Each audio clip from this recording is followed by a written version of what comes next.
Bienvenue sur Entreprendre avec succès, la chaîne où nous explorons les clés pour réussir sans perdre son équilibre intérieur.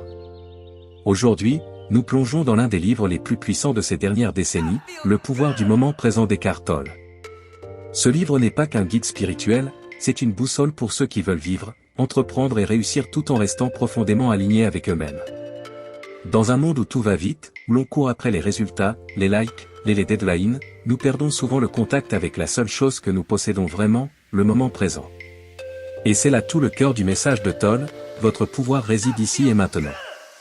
Pas dans le passé, pas dans un futur hypothétique, mais dans votre capacité à être pleinement conscient de ce que vous vivez, maintenant. 1. L'illusion du mental et de l'ego.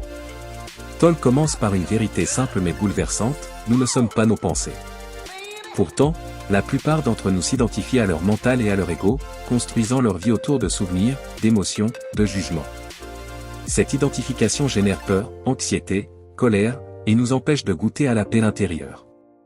En réalité, vous êtes la conscience derrière ces pensées. Apprendre à observer son mental, sans le juger, c'est déjà retrouver du pouvoir sur soi.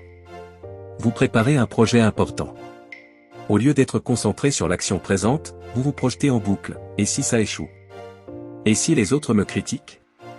Ces pensées vous paralysent. La solution? Respirer, se recentrer, et revenir dans l'instant. Ce que vous faites maintenant est tout ce qui compte. 2. Accéder à la présence. La présence, c'est cet état de pleine conscience où l'on est ancré, calme, lucide. C'est un muscle à entraîner, comme la discipline.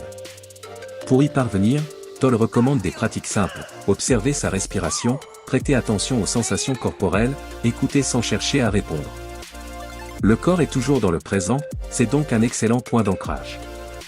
Lorsque vous êtes en pleine négociation, en prise de décision ou face à un conflit, votre pouvoir se trouve dans votre capacité à rester présent. C'est ce qui vous permet de garder la clarté, de répondre avec justesse, plutôt que de réagir impulsivement.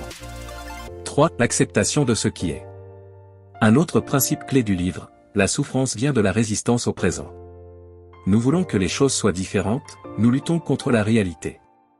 Or, tant que vous ne pouvez pas changer une situation, la meilleure attitude est l'acceptation.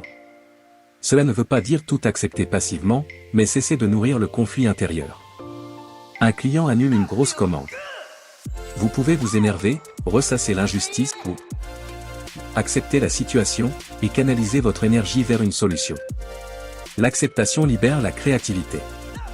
4. Les relations comme opportunité de présence. Nos relations sont souvent les miroirs de notre inconscience. Tolle montre que les conflits sont presque toujours le produit de l'ego, de la peur, des attentes non exprimées. La solution? Être présent à l'autre, sans chercher à avoir raison. Écoutez vraiment. Lâchez le besoin de contrôle. En pratiquant cela, vos relations deviennent des espaces de croissance, pas de lutte. 5. De la recherche du bonheur à la paix intérieure. Le bonheur conditionné dépend des événements extérieurs. La paix intérieure, elle, naît de l'acceptation totale du moment présent. C'est un changement de paradigme. Vous ne cherchez plus à devenir heureux un jour, mais à être en paix ici et maintenant. Et cette paix intérieure devient la fondation d'une vie professionnelle plus stable, plus lucide, plus puissante. En résumé, le pouvoir du moment présent n'est pas un simple livre de développement personnel. C'est une invitation à transformer sa conscience, sa manière de vivre, d'aimer et d'entreprendre. Il nous rappelle que chaque instant est une porte vers plus de clarté, de liberté et de puissance personnelle. Votre mission cette semaine, choisissez une activité simple, comme marcher, manger ou parler, et pratiquez-la en pleine conscience. Sans téléphone, sans distraction, juste en étant là. Vous verrez à quel point le présent peut devenir un allié puissant. Merci d'avoir regardé cet épisode de Entreprendre avec succès. Si vous avez aimé cette réflexion, partagez-la avec un proche. Et souvenez-vous, votre avenir se construit dans l'instant présent. À très bientôt, et vivez pleinement, maintenant.